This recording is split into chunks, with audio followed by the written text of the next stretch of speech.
Hey guys, welcome to another special edition of the Comic Station. This is issue number 78 for June 25th, 2014. And we're shooting at home because it's the summertime and we're just way too relaxed. Indeed. So let's start off with the first one. It's actually probably the big title this week, just because of the names attached to it. This is Outcast, written by Robert Kirkman, from Walking Dead fame. And just on that alone, Image is going to sell a bunch of these. Probably more than it should. Yes. We both kind of agree that the story took at least for me, it took a little bit for me to actually sort out what was happening. I admit, I was probably more prepared for it, if only because you warned me about how weirdly it's presented. Yeah, at first it seems like there's a bit of time disjointment here, and then you find out, no, it's just interlacing stories that weren't very well differentiated.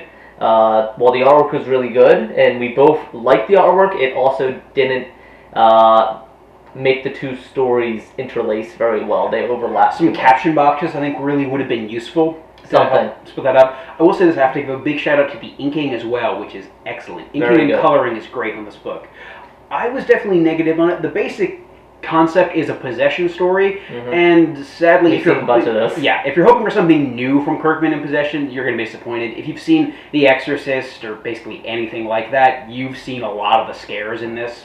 Yeah, so far it just seems a regular possession story, and I mean I think he's trying to make a twist in it, but it comes off more grandiose than it really should be. I definitely thought there was a lot of pretension jumping out of the ink there in the ending.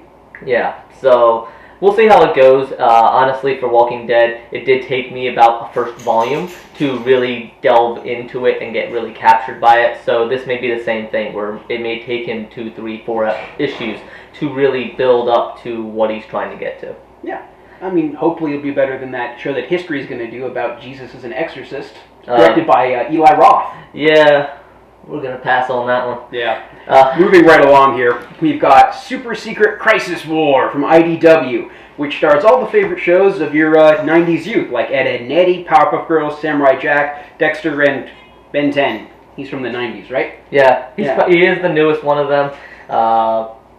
I liked it just because, honestly, it's nostalgia for me. I don't know how much modern kids, unless obviously they've been reading the individual issues for these heroes, will really be invested in it. It's going to be a hard sell for a new reader. Yeah, like if it's a younger kid, if you have a younger kid who isn't really interested in Dexter's Lab or Samurai Jack or any of these characters before now, I wouldn't introduce them to it with this. I'd just show them the show.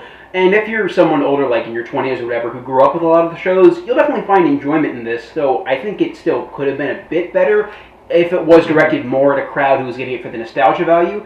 It's written as a kid's comic, so bear that in mind going into it. It's not as well stable or well written as some of the better episodes of Powerpuff Girls or Dexter's Lab, or basically anything from Samurai Jack in that respect. And you can't really give it an excuse that the comic books and movies, they can't be the same quality, because we've seen in other comic books that they can.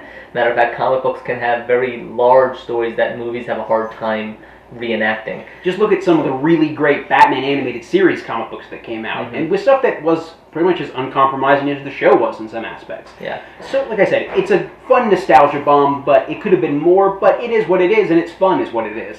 Yeah, I liked it, I enjoyed it. I do think they missed a opportunity, though, with the artwork. While it was very solid, it was very good. I thought that they could have made each of the different heroes, there's kind of like an Infinite Crisis kind of thing going on. Yeah, and Crisis on multiple cartoons. And they could have made it a little bit more, each world having its own art style. I think they missed an opportunity there, but maybe I'm just a dork like that. Moving right along, we've got Lagoon one-shot, One for the Road by Dark Horse. This really could have just been a Sunday comic. Yeah, I don't get it. Neither of us are really invested in the Goon, but we wanted to check out the one-shot because, you know, sometimes one-shots are a great jumping on point. True enough. And while it did have some entertaining moments, it really did seem like an elongated Sunday comic where it just went from one gag to the next. And it dragged a bit. I can definitely say after reading it, I didn't really feel the compulsion to read more Goon afterwards, so take that where you will. Yeah, if you like the Goon, go ahead and read it. Yeah. It's a good old style if you like that. Next one we have a couple of quick housekeeping here. You've got Savage Hulk. The Savage Hulk replacing Indestructible Hulk for Marvel. This doesn't need to exist. It's set in the past, not the present. These aren't the time-displaced X-Men. It's basically just taking the Hulk back to his big, angry guy roots, basically stripping away all the interestingness that came out of Indestructible Hulk and the Avengers movie.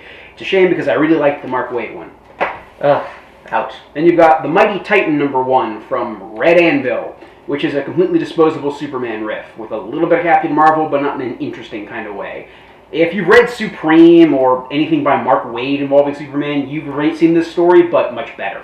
Yeah, definitely go read the Mark Waid ones. I love a lot of those comics. I like the dystopian kind of superhero ones. Oh yeah, Mark Waid's very good. They're great. Honestly, probably kind of funny that nothing really stood out. Outcast was an interesting and maybe super secret, but nothing really a standout this week. Not in the new comics that we have here, no. Of course, I got reviews coming out pretty much every day this week, but Wednesday. Look for on Thursday where I look at Ghost and Captain Midnight, which are the best comics I've read this week. There you go. Check out frontdoorgamer.com for the reviews. See a little bit more comics there. And we did go to Philadelphia Comic Con, so I'm working on some video editing right now. We have some interviews with a new independent comic that's going to be coming out. It is out from Kickstarter. And I'm going to be looking at some comics that we got from there. Adam 12 from a local Philadelphia guy, along with Last West. The Last West is the interview I have. Yep. So that'll be coming out. That's a local Philadelphia comic book that was kickstarted. Volume 1 is out. Volume 2 is going to be kickstarted.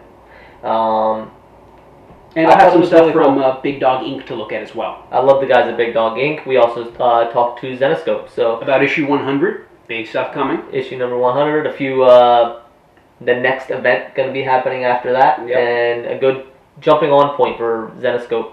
People that maybe have been interested in Zenescope that been intimidated by the 100 issues. Yeah. So, always great to see Big Dog Inc. and Zenescope. They're great people that we look forward to every year, and of course we love all the independent comics.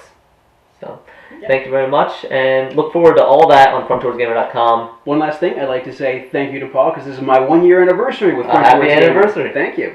Yep, so go check out his first review. It was posted 1 year ago. Yeah, Hoax Hunters Case Files #1. It's cutting your teeth on a good one, right? Yeah, right. So, go check that out. But it's been great, and we're always changing, and we're going to keep trying new things and keep coming out, and we're getting close to issue number 100, so that'll be really fun. Thank you very much. This has been Comic Station number 78, getting close there, and we will see you next week. Station instead. I think people would like him probably better. He is more charismatic. He's a comic dog. Right, Thor?